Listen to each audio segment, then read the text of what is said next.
नमस्कार दोस्तों, स्वागत है आपके अपने YouTube चैनल संस्कृत अड्डा पर। दोस्तों, आज की जो वीडियो इसमें हम करने वाले हैं प्रत्यय से संबंधित महत्वपूर्ण क्वेश्चन को। और इससे पहले वाली जो वीडियो थी उसमें भी हमने प्रत्यय किए थे, क्योंकि प्रत्यय जो है तीन होते हैं: कृत, तदित और स्त्री प्रत्यय। तो कृत प्रत्यय बड़ा था, इसलिए हमने कल वाली वीडियो में कृत प्रत्यय को किया था। और आज की जो वीडियो है इसमें हम आपके जो यहाँ पर ये तद्धित और जो स्त्री प्रत्यय बच गए हैं, इनको आज की वीडियो में हम कंप्लीट कर लेंगे। और वीडियो शुरू करने से पहले अगर आपने अब तक हमारे चैनल को सब्सक्राइब नहीं किया तो सब्सक्राइब कर लीजिएगा। और अगर आप हमारी इनसे पहले वाली वीडियो को अगर आप देखना चाहते हैं तो इसे आप हमारे चैनल की प्लेलिस्ट में जाकर देख सकते हैं। इसके अलावा अन्य जो वीडियो है वे भी आपको वहाँ पर मिल जाएंगी। तो सबसे पहले हम थोड़ा सा प्रत्यय के बारे में देख लेते हैं, उसके बाद फिर जो तदित प्रत्यय है उसको शुरू करेंगे। धातु प्रातिपदिकस्य व पश्चात्यस्य प्रयोग क्रियते स प्रत्यय कथ्यते। तो धातु प्रातिपदिक के बाद जिनका प्रयोग होगा उनको हम प्रत्यय कहते हैं। जैसे कोई भी शब्द है उसके बाद में जो प्रत्यय लगा हुआ होगा तो वो प्रत्यय का होता है। और एक उपसर्ग होता है, उपसर्ग तो शुरू में लगते हैं, आगे जब आएंगे तो उनको हम करेंगे। और प्रत्यय जनित इसके तीन भेद बताए गए हैं: कृत, तदित और स्त्री प्रत्यय। कृत प्रत्यय क्या होते हैं? जिन प्रत्यय का प्रयोग धातु के बाद किया जाता है तो वे कृत प्रत्यय कहलाते हैं। जैसे सत्री, सानच, तव्यत, अनियर, ल्यूट, कत, कत्वतु, कत्वा, ल्यूट, लैप, तुमुन। तो इस प्रकार के जो प्रत्यय हैं ये कृत प्रत्यय की श्रेणी में आते हैं। और जो तदित प्रत्यय हैं, जिन प्रत्यय का प्रयोग संज्ञा, सर्वनाम आदि शब्दों के बाद किया जाए, तो जिन प्रत्ययों का प्रयोग संज्ञा, सर्वनाम आदि शब्द के बाद होगा तो उन्हें हम तदित प्रत्यय कहेंगे। जैसे त्रिच है, मतुप है, धन है, तरफ है, तमप है। तो इस प्रकार के जो प्रत्यय हैं इनको तदित प्रत्यय कहते हैं। और तीसरे नंबर का फिर ये स्त्री प्रत्यय है, जिन प्रत्ययों का प्रयोग पुल्लिंग से स्त्रीलिंग बनाने में जिनका प्रयोग किया जाएगा। जैसे टाप, चाप, इनी, ती। तो इस प्रकार के जो प्रत्यय हैं तो इनको कहा जाएगा स्त्री प्रत्यय। तो ये दो है ज़्यादा तो महत्वपूर्ण, क्योंकि स्त्री का तो पता ही आपको, पुल्लिंग से स्त्रीलिंग जब बनाया जाता है। तो कृत क्या होगा? जिन प्रत्ययों का प्रयोग धातु के बाद किया जाएगा। तो कृत में क्या होगा? जिनका प्रयोग धातु के बाद में होगा। और तदित जिनका प्रयोग संज्ञा और जो सर्वनाम है, संज्ञा, सर्वनाम आदि शब्दों के बाद होगा। कृत का प्रयोग धातु और तदित का संज्ञा, सर्वनाम आदि जो शब्द है इनके बाद होता है। तो ये आप याद रखिएगा। तो देख लेते हैं अब यहाँ पर जो तदित प्रत्यय है हमारा। तो संज्ञा, विशेषण तथा कृदंत आदि शब्दों के साथ लकारार्थ परिवर्तन करने वाले प्रत्ययों को तदित प्रत्यय कहेंगे। तदित प्रत्यय शब्दों में कारक विभक्तियां लगती हैं और विभिन्न अर्थों में प्रयुक्त होने वाले तदित प्रत्यय अनेक हैं। कुछ प्रमुख तदित प्रत्यय यहाँ पर दिए जा रहे हैं। तो जैसे आप यहाँ पर इसमें देख सकते हैं, सबसे पहले हमारा जो प्रत्यय है मतु प्रत्यय, क्योंकि आपको पहले बनाना ही आना चाहिए, उसके बाद फिर आप शब्दों को हल कर पाएंगे। तो वाला अर्थात इसके पास है, इस अर्थ में स्वरांत शब्दों में जो मतु प्रत्यय इसका प्रयोग किया जाता है। उप का लोप होकर शब्दों में केवल मत शेष बचता है। तो ये जो मतुप है इसमें उ और ये जो हलंत है पा, इसका हो जाएगा लोप, बचेगा शेष मत। तो उप का लोप होकर शब्दों में केवल मत जो है यही शेष रहता है। हिंदी भाषा में जो शब्द वान अर्थात वाला इस अर्थ में जो प्रयोग होता है, उसी अर्थ में संस्कृत में मतु प्रत्यय का प्रयोग किया जाता है। गुणवान, धनवान, पहलवान। तो जैसे हम हिंदी में इनको कहते हैं, तो पुल्लिंग शब्द में जब हम मतु प्रत्यय लगाएंगे तो इसका मत या फिर वत शेष बचेगा। मत भी शेष बचता है इसका और एक वत भी शेष बचता है, वो अलग अलग कंडीशन में है। तो इस प्रत्यय का प्रयोग अधिकतर गुणवाची शब्द में होता है। मतुप के पूर्व में म या अवर्ण या उपधा, अंतिम अक्षर के पूर्व वाले वर्ण जो अक्षर है इसमें म या अवर्ण हो तो माँ के स्थान पर वाह हो जाता है। तो इस कारण से ये वाह होता है। किस कारण से? मतुप के पूर्व म या फिर अ या उपधा में म या अवर्ण हो तो माँ के स्थान पर वाह हो जाता है। आगे देखेंगे हम इसको भी। तो यही फिर इसके आगे यहाँ पर उदाहरण दिए गए हैं मतु प्रत्यय के रूप। वैसे ही तीनों लिंगों में चलते हैं, इसके भी पुल्लिंग, स्त्रीलिंग, नपुंसकलिंग में। तो यहाँ पर जो शक्तिमत जैसे शब्द है, क्या शक्तिमान कह देते हैं, शक्ति वाला। तो शक्ति शब्द है और मतुप प्रत्यय है। वैसे ही उप जो है इसका तो इसमें लोप हो जाएगा, मत ही शेष बचता है, तो शक्तिमत इसका हो जाएगा। इसी प्रकार से यहाँ पर श्री प्लस मतु श्रीमत बनेगा, अर्थात श्रीमान या श्री वाला कह देते हैं। धी मतुप धी किसको कह देते हैं, बुद्धि, बुद्धि कह देते हैं, तो वाला अर्थ होने पर धीमत शब्द बन जाएगा यहाँ पर धीमान और बुद्धि वाला। ऐसे ही बुद्धि यहाँ पर तो ये अगला आ गया है यहाँ पर नेक्स्ट, जैसे बुद्धि है, बुद्धि प्लस मतुप होने पर क्या बनेगा, बुद्धिमत अर्थात बुद्धि वाला। अब इसको अगर हम यहाँ पर पुल्लिंग स्त्रीलिंग नपुंसकलिंग में बनाए तो क्या बनेगा, तो जैसे बुद्धिमत, अब ये जो मत बने हैं ये सारे के सारे किस में है, नपुंसकलिंग में है, किसमें है, नपुंसकलिंग में है। अगर इसी से ले लेते हैं तो जैसे बुद्धिमत है, इसी को अगर हम यहाँ पर पुल्लिंग में बनाएं, पुल्लिंग में, तो पुल्लिंग में क्या बनेगा, इसका पुल्लिंग में बन जाएगा बुद्धिमान, बुद्धिमान। तो ये तो हो जाएगा पुल्लिंग में, ये नपुंसकलिंग में। और स्त्रीलिंग में अगर हम बनाएं, स्त्रीलिंग में, तो इसमें फिर बुद्धिमत बनेगा, बुद्धिमती,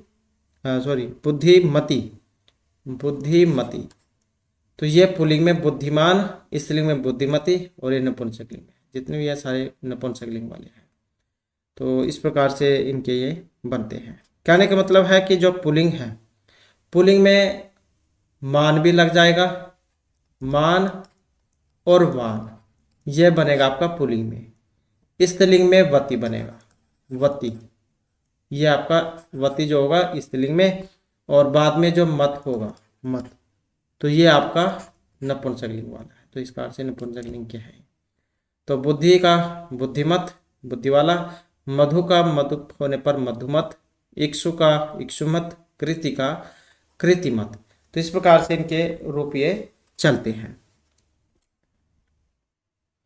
उसके बाद है यहाँ पर हमने पढ़ा था वतुक वाला, कि वतुक का प्रयोग कैसे होगा, कहाँ पर। तो वाला ऐसे युक्त अर्थ में अकरंत तथा अनेक हलंत शब्दों से वतुक प्रत्यय का प्रयोग होता है। शब्दांत या फिर उपदा में अ या फिर आ या फिर मा होने पर मतुक के स्थान पर वतुक जो है ये बन जाता है। कब, शब्दांत या फिर उपधा में अ या आ या मा हो, तो ये तो आ इनमें से हो या फिर मा हो, तो मतुक के स्थान पर वतुक बन जाएगा। जैसे उदाहरण यहाँ पर आप दिए गए हैं। तो ये धन प्लस में वतुक है, धन है, क्या है, अ है, तो इसमें क्या हो जाएगा, वतुक हो जाएगा, धनवत। बल है, अकारांत है, तो बलवत हो जाएगा।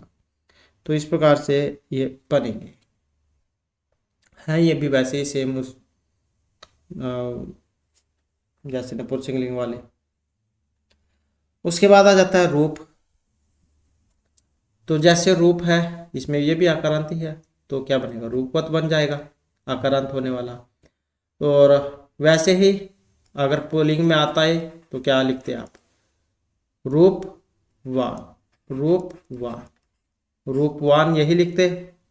और अगर स्त्रीलिंग में होता तो रूपवती, और नपुंसकलिंग में तो है ये। विद्या का वैसे ही विद्यावान, विद्यावती, विद्यावत। गुण का वैसे ही गुणवत, और लक्ष्मी का लक्ष्मीवान, लक्ष्मीवती, लक्ष्मीवत। तो वैसे ही है, वान मान जोड़ना है बस आपने। कुछ और अन्य उदाहरण भी है इसके, जैसे गो है, गोमान, गोमती, गोमत। ऐसे ही रस है, रसवान, रसवती, रसवत। गंध का गंधवान, गंधवती, गंधवत। ऐसे श्री का बनेगा श्रीमान, श्रीमती, श्रीमत। प्रतिभा का प्रतिभावान, प्रतिभावती, प्रतिभावत। लक्ष्मी, लक्ष्मीवान, लक्ष्मीवती, लक्ष्मीवत। कहने का मतलब है बस वैसे ही वान मान पुल्लिंग में, ये स्त्रीलिंग में, और ये नपुंसकलिंग में। मतुप वतुप प्रत्यय से युक्त शब्दों के रूप पुल्लिंग में चलेंगे भवत के समान, स्त्रीलिंग में चलेंगे नदी के समान, और नपुंसकलिंग में चलेंगे जगत के समान। तो इस प्रकार से इनके रूप चलते हैं। उसके बाद आ जाता है जो इनी है, इनी जो प्रत्यय है इसमें इन शेष बचेगा। वाला युक्त अर्थ में अकारांत शब्दों से इनी अर्थात इन प्रत्यय का योग प्रयोग किया जाता है, तो ये शेष बचेगा। जैसे यहाँ पर ये शब्द है, रथ शब्द है, और इन इसमें हम जोड़ेंगे तो क्या बन जाएगा, रथिन, क्योंकि इन शेष बचेगा, रथ वाला या फिर रथ से युक्त। तो इस प्रकार से इसको कह देते हैं। और इसी प्रकार से दंड है, इसमें इन जोड़ेंगे तो दंडिन बन जाएगा। बल में इनी बलिन, गुण में इनी गुणिन, धन में इनी धनिन।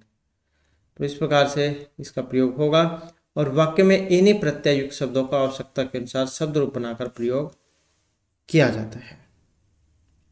उसके बाद आ जाता है नेक्स्ट हमारा,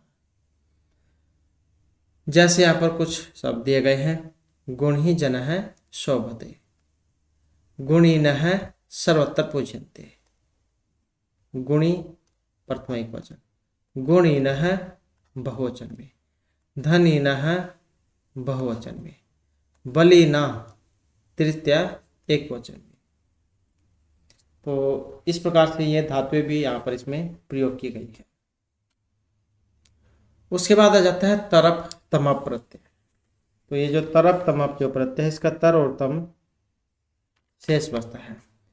दो में से किसी एक को बेहतर बताने के लिए हम तरप प्रत्यय का प्रयोग करेंगे। जैसे आपने इंग्लिश में पढ़ी होगी गुड बेटर बेस्ट जो होता है, तो जहाँ पर दो में से छाटने हो तो वहाँ पर तरप लगेगा, और कुछ छाटना हो तो फिर वहाँ पर तमप।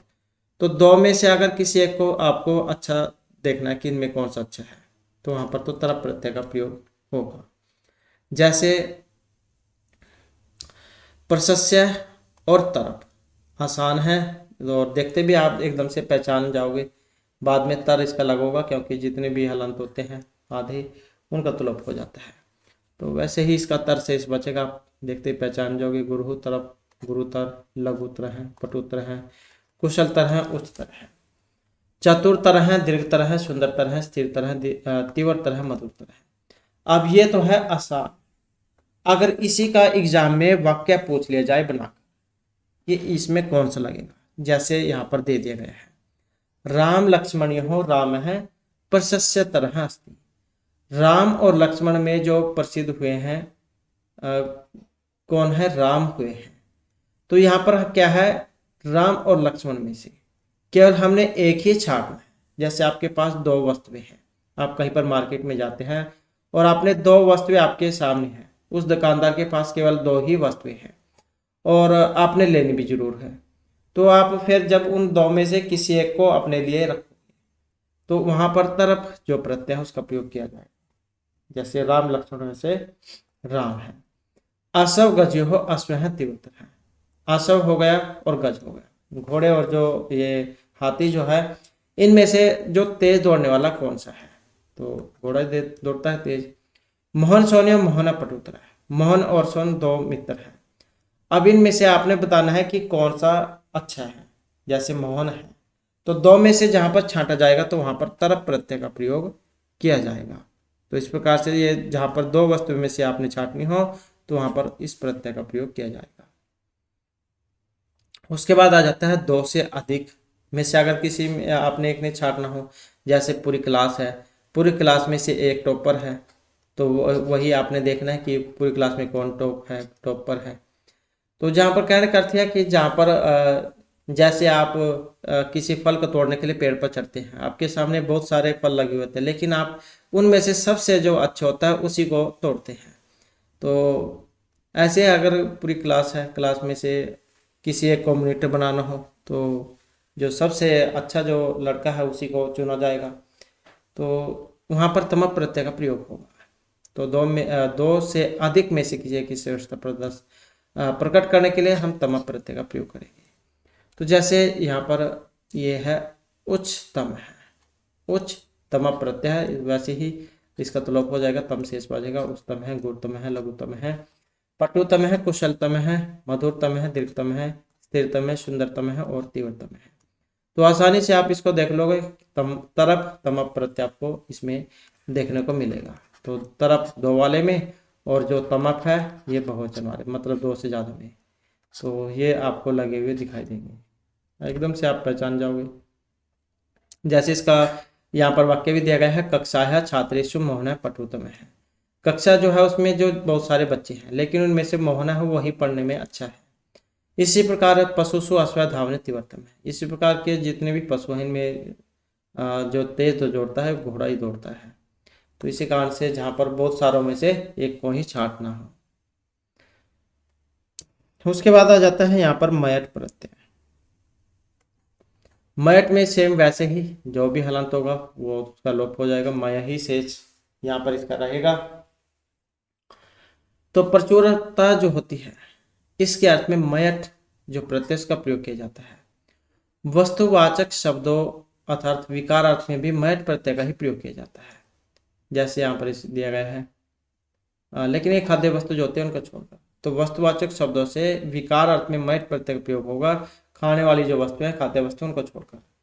जैसे यहाँ पर शांति प्लस मयट, मयट का क्या होगा वैसे ही आप एकदम से पहचान जाओगे।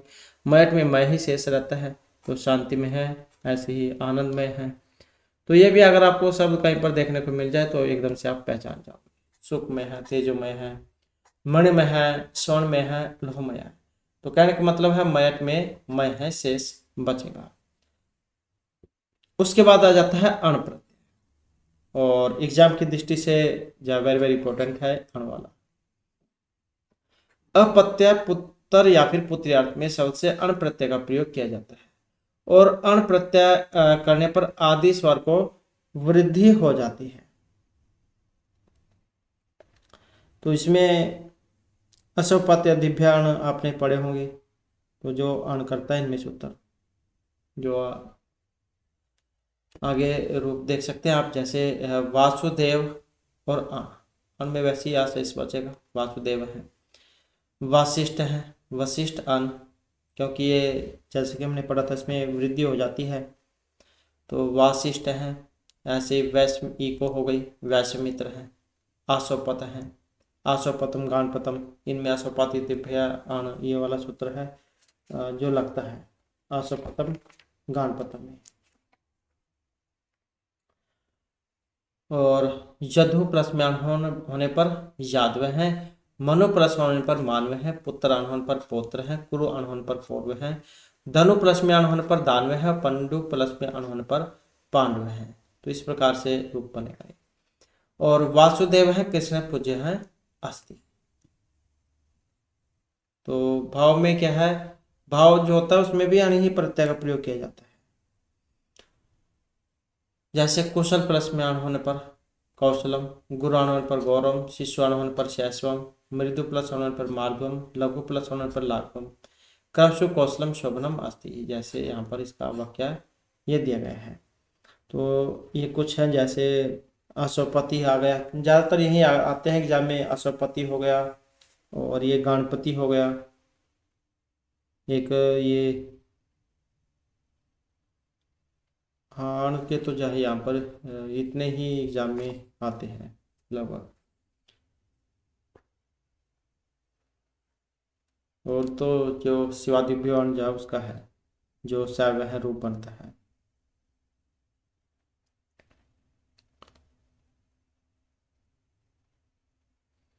उसके बाद है यहाँ पर ठक प्रत्यय। ठक जो है इसका एक शेष रहता है, ठक का एक शेष रहेगा।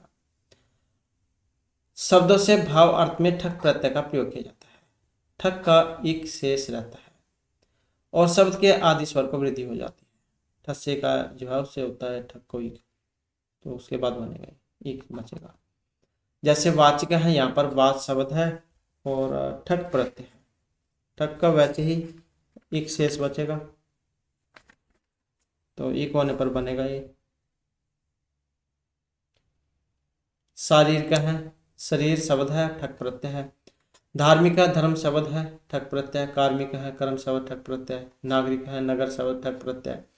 भौतिक है, भूत शब्द और ठक प्रत्यय। आध्यात्मिक है, अध्यात्म शब्द है, ठक प्रत्यय है। अब ये आपने इस प्रकार की याद रखने हैं, भूत प्लस ठक, जैसे क्योंकि यहाँ पर इसमें वृद्धि हुई है इसमें, और तो इस प्रकार के ज़्यादातर एग्जाम में आते हैं, क्योंकि इसमें भूतक भी आपको देखने को मिल सकता है, तो इसको वृद्धि हुई है। आध्यात्मिक ठक, आध्यात्मिक। उसके बाद आ जाता है जो इतच प्रत्यय है। इतच में भी वैसे ही इत शेष बचेगा, चार का लोप हो जाएगा। तो सहित या युक्त अर्थ में तारक आदि शब्दों में इतच प्रत्यय का प्रयोग किया जाता है। जैसे तारक शब्द है और इतच प्रत्यय है, वैसे इत शेष बचेगा तो तारंकित बन जाएगा, तार्कित है। इसी प्रकार से पिपासा शब्द है और इतच होने पर पिपासित है, कुसुम और इतच होने पर कुसुमित है, और क्षुधा प्लस में इतच होने पर क्षुधित है, अंकुर प्लस इतच होने पर अंकुरित है, हर्ष प्लस में इतच होने पर हर्षित है, और दीक्षा प्लस में इतच होने पर दीक्षित है। ये रूप चलते हैं। इसी प्रकार से यहाँ पर बुभुक्षा और इतच होने पर बुभुक्षित है, कटक प्लस में इतच होने पर कटकित है, गर्व और इतच होने पर गर्वित है, व्याधि प्लस में इतच होने पर व्याधित है, उत्कंठा प्लस में इतच होने पर उत्कंठित है, तरंग प्लस इतच होने पर तरंगित है। तो इनमें इतच प्रत्यय लगा है, तो ये इत आप याद रखिएगा, इस प्रकार से देख सकते हैं सभी में इत लगा है, ये सभी में इत आया है। बुभुक्षिता किम न करोति पापम, भूखा व्यक्ति जो है सभी काम कर सकता है, क्योंकि ये जो पेट की जो आग होती है सब कुछ काम करा देती है, जो व्यक्ति ना भी चाहता हो उसको भी ये करा देती है। शोधित है बालक इतस्ततः भ्रमति, पिपासित है काका जलम अन्विष्यति। तो इनमें सभी में इतच प्रत्यय। उसके बाद आ जाता है तव और तल प्रत्यय। तव और तल भाववाचक संज्ञा बनाने के लिए शब्दों से तव और तल जो प्रत्यय उसका प्रयोग किया जाता है, तो इसे भी आप आसानी से एग्जाम से पहचान जाओगे। तव इसमें तो तव लगा होगा, तल का ता शेष बचता है। जैसे मूर्ख है तव लगेगा मूर्खत्व, विद्वतम, और तल लगने पर मूर्खता, और विद्वस होने पर विद्वत लगता है।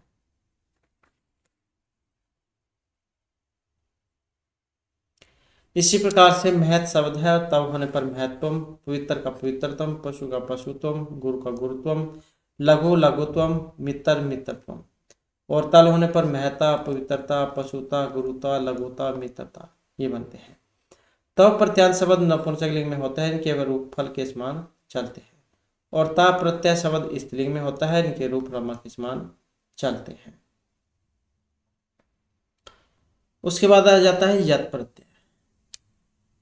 ये जो यत जो है, आचयत जो सूत्र वो लगता है इनमें, जो ये यत करता है आचयत। तो श्री के अव्यवाची शब्दों से होने वाले इस अर्थ में यत प्रत्यय जो है इसका प्रयोग किया जाता है। और जैसे कंठ है, कंठ और यत होने पर क्या बनेगा, कंठम। दंत और यत होने पर दंत्यम। ओष्ठ और यत होने पर ओष्ठम, यत में वैसे ही या शेष बचता है। और यत प्रत्यय होने पर अन्य भी रूप हैं, जैसे ची यत होने पर चे है, अर्थात विधिलिंग चाहिए आपको बोधित करने के लिए यत प्रत्यय का प्रयोग होता है, इसमें या शेष रहता है। और धातु का जो स्वर है उसको गुण हो जाता है, और इसके रूप पुल्लिंग में राम, स्त्रीलिंग में रम, और नपुंसकलिंग में फल के समान होते हैं। जैसे कुछ उदाहरण हैं जो ज़्यादातर एग्जाम में आपको देखने को मिल सकते हैं, जैसे ची धातु है और यत प्रत्यय है, तो इसका तो गुण हो जाएगा, और रूप क्या बनेगा फिर चे है। ऐसे ही जी का जे है, और ऐसे ही लब का लब, लब का क्या बनेगा लब है। और शक का शक्य है, शक्य है। ऐसे ही पा का पा धातु में पेय है, और ऐसे ही ने धातु नेय है। तो इस प्रकार से रूप बनते हैं यत पर, अचयत सूत्र लगता है इसमें। उसके बाद आ जाता है थाल, इसका था शेष बचता है, वैसे ही इसका लोप हो जाएगा। तो किमादि सर्वनामों से प्रकार अर्थ में थाल प्रत्यय का प्रयोग किया जाता है। ताल का वैसे ही था शेष बनता है। जैसे यद शब्द है थाल प्रत्यय, तो था शेष बन जाएगा, इसका लोप हो जाएगा, यथा बन जाएगा। तद का तथा, सर्व का सर्वथा, उभय का उभय था। तो इसको भी आप आसानी से पहचान कर सकते हैं, था आपको लगा हुआ इसमें, ये देखा होगा। तो ये थल प्रत्यय, थाल प्रत्यय। उसके बाद आ जाता है जो तत्किल प्रत्यय है। प्रयाग प्लस में तहसील प्रयाग है। तो पंचमी विभक्ति के अर्थ में तहसील जो प्रत्यय का प्रयोग किया जाता है, और तहसील का केवल तस ही भाग शेष बचा है। ये जो तहसील है तस शेष बचेगा, ये जो इल है इसका हो जाएगा लोप। तो तहसील प्रत्यय जोड़ने पर जो शब्द बनते हैं वे अव्यय होते हैं। क्या होते हैं? अव्यय। और जब कोई वस्तु या व्यक्ति किसी स्थान से अलग होता है तो उस स्थान में पंचमी व्यक्ति का प्रयोग किया जाता है। तो जैसे कि आप प्रधान कारक पंचमी व्यक्ति आपने पढ़ा होगा कारक प्रकरण में भी। तो जुदाई जो अर्थ होता है उसमें प्रयोग होता है पंचमी व्यक्ति का, तो सेम वही यहाँ पर प्रयोग है। जैसे देवदत्त है प्रयागात कासिम गच्छति। तो देवदत्त जो है, जो प्रयागराज है वहां से काशी को जाता है। तो यहाँ पर जो देवदत्त है प्रयागराज से अलग हो रहा है, इसलिए यहाँ पर पंचमी विभक्ति इसमें आई है। प्रयागात के स्थान पर प्रयागत है, तहसील प्रत्यय का भी प्रयोग हो सकता है। यहाँ पर प्रयागरात है तो विसर्ग का भी लग सकते हैं यहाँ पर। तो देवदत्त है प्रयागात कासिम गश्ती। तो इस प्रकार से तहसील में इल जाइए, इसका लोप होकर ये बचेगा तहसील। जैसे यहाँ पर इसके आगे फिर रूप भी दिए गए हैं। ग्राम, ग्राम शब्द है जैसे, तो वैसे ही ग्रामत है। वृक्षात वृक्षत है। वाणस्य वाणसित है। नवदिल्ली नवदिल्लित है। तस्मात तत है। ये तस्मात इत है। तो इस प्रकार से तहसील जो प्रत्यय उसका प्रयोग किया जाता है।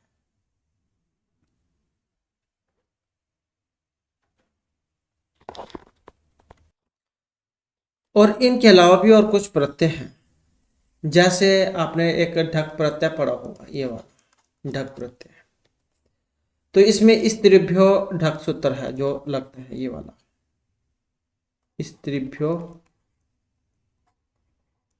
ढक, ये वाला सूत्र है जो ढक प्रत्यय करेगा। और किस में करेगा? अपत्यार्थ अर्थ में ढक प्रत्यय जोड़ा जाता है। ढक जो होता है वैसे ही जो हलंत है इसका तो लोप हो जाएगा, तो ये शेष बचेगा इसका ढक, ढक का ढा। और फिर जो ढा जो शेष बचेगा इसको एय हो जाता है, एय। तो आयन एय एक सूत्र है जो ये काम करता है। तो ढ को एय कर देगा, और फिर जब एय करेगा तो रूप सिद्ध होगा। जैसे विनता शब्द है, विनता, और इसमें हमने ढक प्रत्यय जोड़ दिया, ढक। अब इसका तो लोप हो गया, ढा शेष बचा। तो फिर जो ढा है, तो ये जो इस तरफ पे ढक जो इसका ढा शेष बचेगा, आयन ये जो सूत्र है ये ढा को ए कर देगा, और वृद्धि वगैरह होकर फिर वैन तेय जो है यहाँ पर रूप ये बनेगा, वैन तेय, ये बात। और इसी प्रकार से जो है व्यंत्यय बनता, ये भगिन्य बनता है। इसमें क्या है? भगिनी शब्द है ये वाला।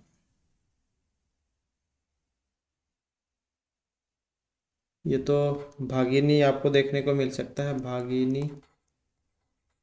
और ढक प्रत्यय वैसे ही ढा शेष बचेगा, ढा को ए हो जाएगा, और वृद्धि वगैरह होकर तो भागिन्य बनता है, भागी नेय।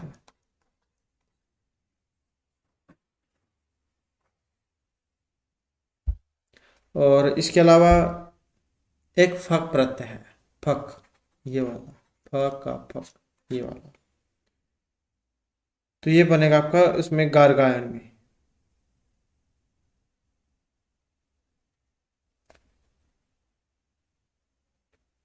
और एक खा प्रत्यय है, खा, ये वाला। यह जात अर्थ का बोध कराने के लिए अवार पार शब्द से खा प्रत्यय जोड़ जाता है। खा को जो है, ये खा, इसको होता है ईन, तो उसके बाद बनता है अवार पार। और एक छा प्रत्यय है, छा, ये वाला। ये बनेगा आपका वत्स्य में। तस्मय हितम एक सूत्र है जो छा करता है इसमें, तस्मय हितम, ये वाला जो छा करेगा ये। तो ये बनेगा जैसे वत शब्द है और छा प्रत्यय हो गया, तो वैसे ही आयने या जो सूत्र है वो लगेगा, छ को इया कर देगा, इया, छ को इया, तो उसके बाद वत्स्या ये बनेगा, वत्स्या, ये वाला।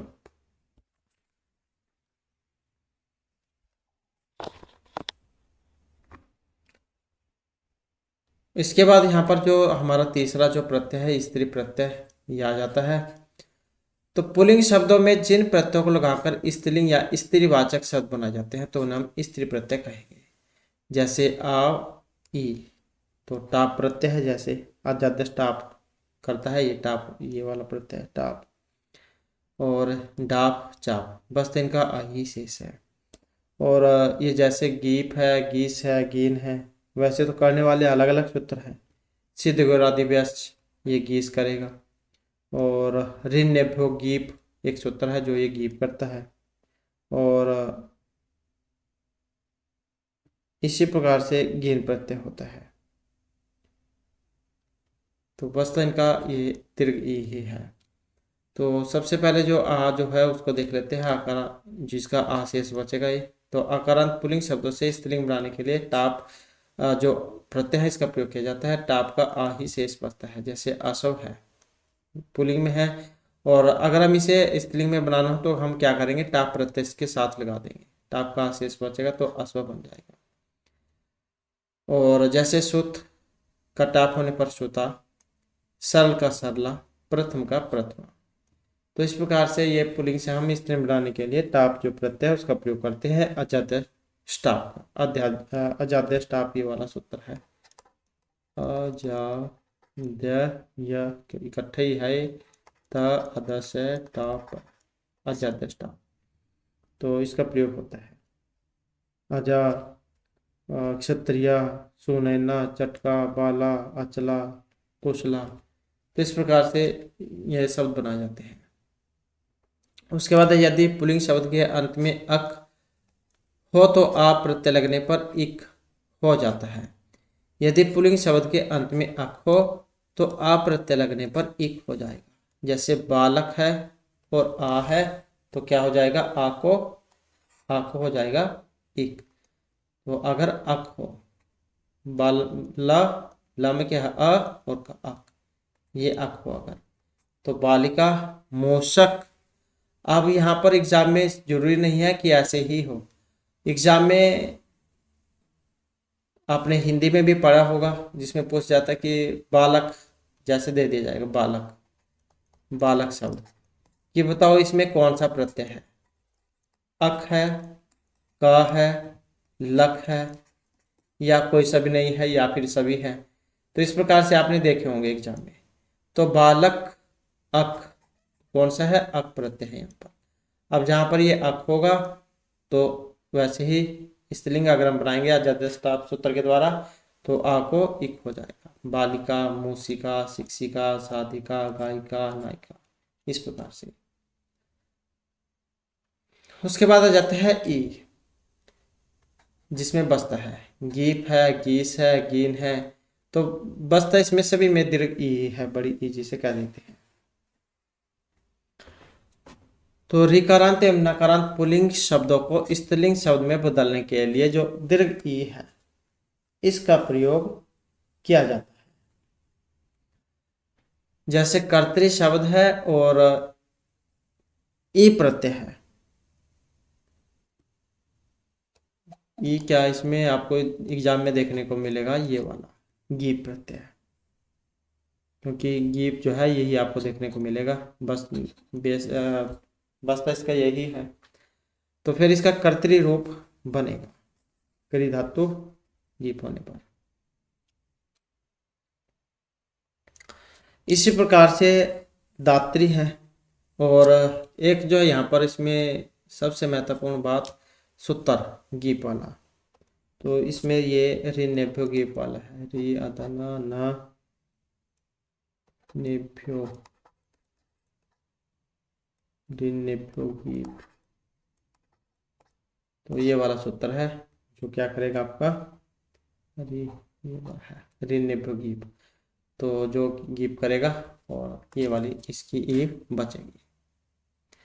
और पहचान आप कैसे करेंगे इसकी? तो ये जो त्रि है ये जो दी गई है ये इस प्रकार से। तो बस इसी से आप पहचान कर लेना गीप प्रत्यय है इसमें ऋनेभ्यो गीप के द्वारा।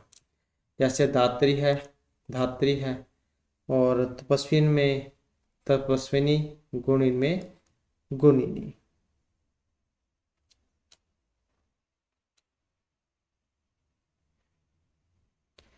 उसके बाद है अकारांत पुल्लिंग शब्दों तथा कुछ जातिवाचक शब्दों में भी ए लगाकर स्त्रीलिंग बनाया जा सकता है। नद है इसमें ए लगाएंगे तो कौन सा बनेगा? नदी जो है यहाँ पर बनेगा। अब सिद्ध गौरादिभ्यास जो सूत्र है वो लगता है इनमें। सिद्ध गौरादिभ्यास गीस बनता है उससे, गीस बचेगा उसका यही। नदी, देवी, भयंकरी, गोपी, महिषी, सोकरी, ब्रह्मणी, मृगी। तो इस प्रकार से इनका प्रयोग होता है।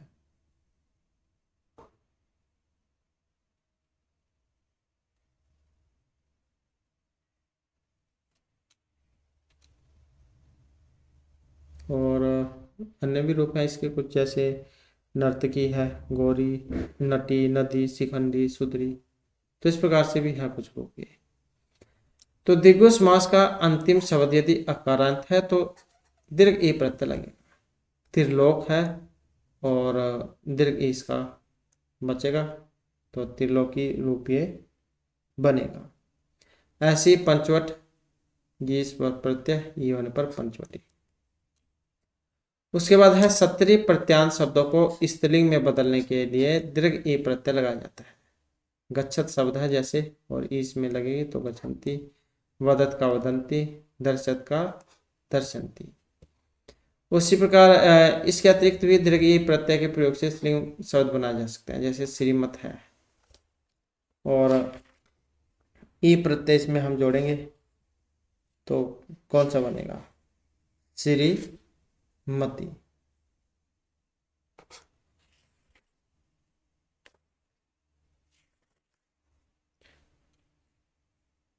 उसके बाद जो नेक्स्ट है भवत है। जैसे भवत में वैसे ही ई होने पर क्या बनेगा? भवती। गतवत में ई होने पर गतवती रूप बनता है। जाया अर्थ में पुल्लिंग शब्दों से गेस जो प्रत्यय है अर्थात इसका दीर्घ ई लगाया जाता है।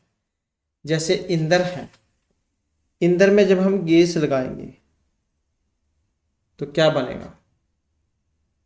गेस का वैसे ही दीर्घ शेष बचेगा। इंदर का क्या बनेगा? इंद्राणी।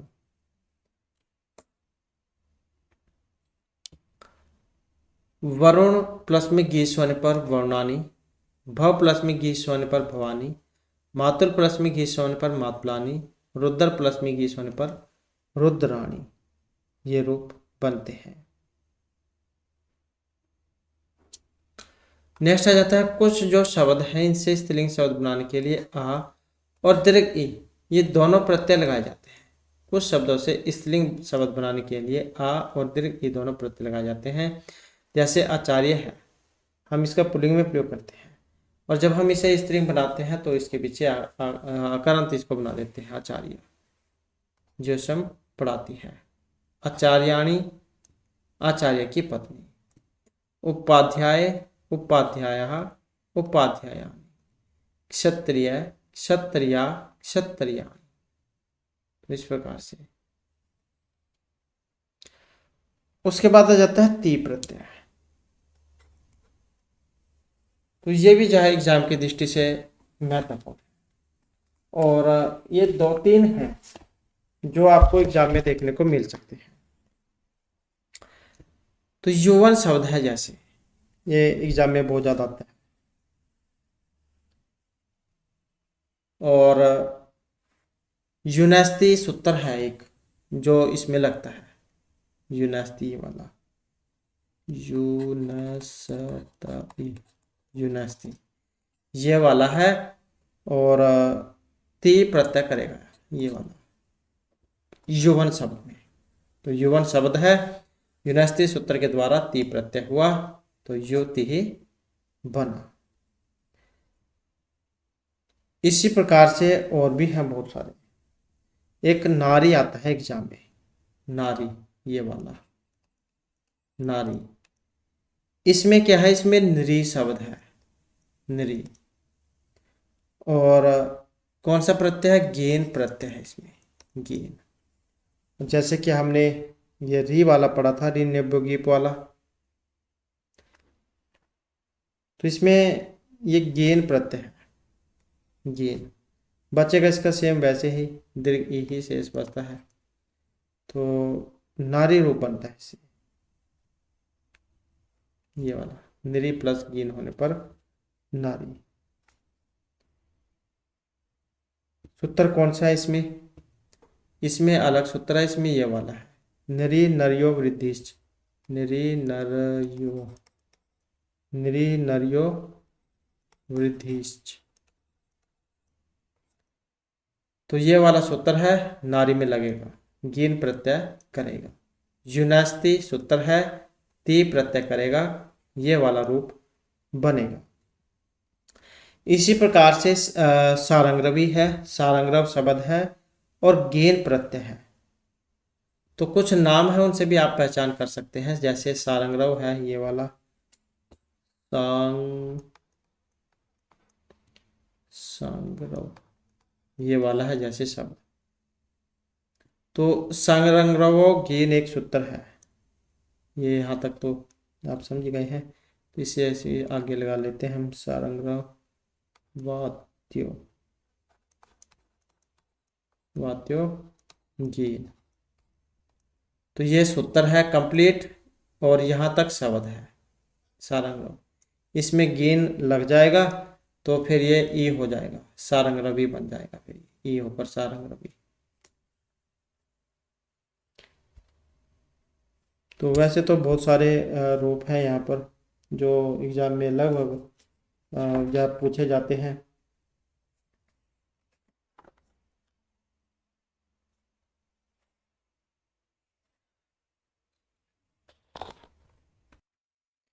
और एक तो और है यहाँ पर जो एग्जाम में ज़्यादातर देखने को मिलता है, एक औत्साह, ये वाला भी है, एग्जाम में आ जाता है कई बार, औत्साह है। तो औत्साह जो है इसमें उत शब्द है, ये वाला उत शब्द है और अय प्रत्यय है इसमें, ये वाला अय, ये वाला प्रत्यय है। और उत्सादिभ्यो अय, ये वाला सूत्र है जो इसमें लगेगा। उसके बाद औत्साह ये वाला रूप बन जाएगा। और इसी प्रकार से दाक्षी शब्द है, दाक्षी, ये वाला दाक्षी, इसमें दक्ष शब्द है। और अत इय, अत इय, ये वाला सूत्र है जो क्या करेगा, इसमें इय प्रत्यय करेगा, ये वाला प्रत्यय करेगा। तो उसके बाद दाक्षी रूप बनेगा, ये वाला रूप बन जाएगा।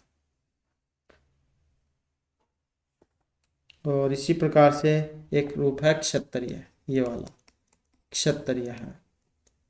तो क्षत्रिय जो है इसमें क्षत्र शब्द है, अक्षत्र, और घ प्रत्यय है इसमें, ये वाला घ प्रत्यय। और एक सूत्र है फिर इसमें, नाम से कुछ सूत्र जाओ शब्द के नाम पर ही है। जैसे क्षत्रिय है तो क्षत्राद घ, अक्षत्राद घा, ये वाला सूत्र है, घा प्रत्यय करेगा तो क्षत्रिय रूप बन जाएगा।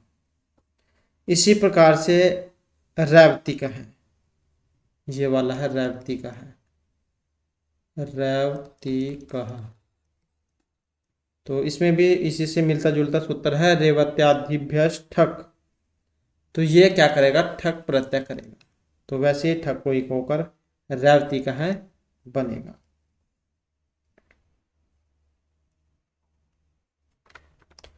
और एक और है जो एग्जाम में ज़्यादातर आ जाता है, कई बार देखने को भी मिला है, व्याकरण। क्योंकि व्याकरण है, ये आपको पता ही होना चाहिए कैसे है व्याकरण है। तो इसमें क्या है, अण प्रत्यय है। इसमें कौन सा प्रत्यय, अण प्रत्यय है इसमें। तद अधीते तद वेद, यह वाला सूत्र है, अण प्रत्यय करेगा इसमें व्याकरण में।